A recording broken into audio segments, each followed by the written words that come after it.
Η Ελλάδα υψηλόμισθος συμβασιούχος αορίστου του χρόνου της δημόσιας τηλεόρασης, που δουλεύω με το πολυμερές συνεργείο, όπως είπε ο κ. Κεδίκογλου, του ενός ατόμου, τη φορά που πηγαίνει και ζωντανό, ο οποίος κάνει τον οπερατέρ, πολίτη, ηλεκτρολόγο, υλικά, τα πάντα.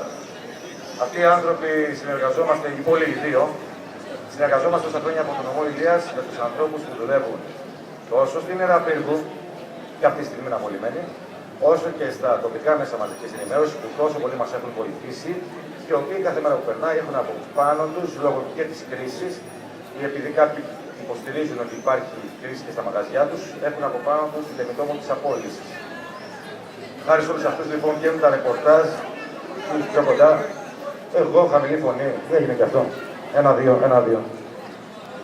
Έλεγα λοιπόν, εγώ και Δίκογλου. Έλεγα λοιπόν ότι χάρη σε όλους αυτούς τους ανθρώπους, και όχι χάρη σε μένα, έβγαινε η φωνή του ηλιακού λαού προς τα έξω όλο αυτόν τον καιρό. Δεν τα κάναμε όλα σωστά, ούτε διεκδικώ δάφνες δημοκρατικότητας ή αριστεροφροσύνης ή οτιδήποτε τέτοιο.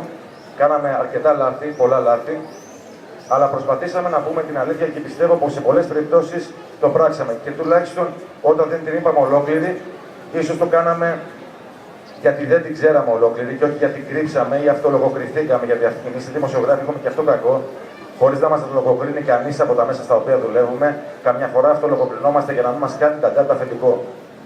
Πιστεύω λοιπόν ότι προσπαθήσαμε όλα αυτά τα χρόνια να πούμε την αλήθεια και εγώ και οι συνάδελφοί μου, οι απολυμμένοι πλέον της Ιερά Πύργου και τα παιδιά που δουλεύουν εδώ, στα τοπικά μέσα. Αυτό που έχω να πω είναι ότι ο αγώνας δεν ξεκίνησε σήμερα, κλείνοντας για να μην σας κουράζω άλλο, δεν ξεκίνησε σήμερα. Ο αγώνας έχει ξεκινήσει εδώ και πολλά χρόνια όταν έχουμε παρουσιάσει τα προβλήματα των Ελλήνων πολιτών και όταν μας κάνανε ενταντά κάποιοι συνάδελφοί μας ότι θα μας διώξουν αν συνεχίσουμε, εμείς τους λέγαμε ότι θα έρθει και η σειρά σας. Λοιπόν ήρθε η σειρά μας. Και αύριο, αν δεν προσέξουμε και δεν αγωνιστούμε, θα έρθει και η σειρά των υπολείπων. Ευχαριστώ πάρα πολύ εσάς.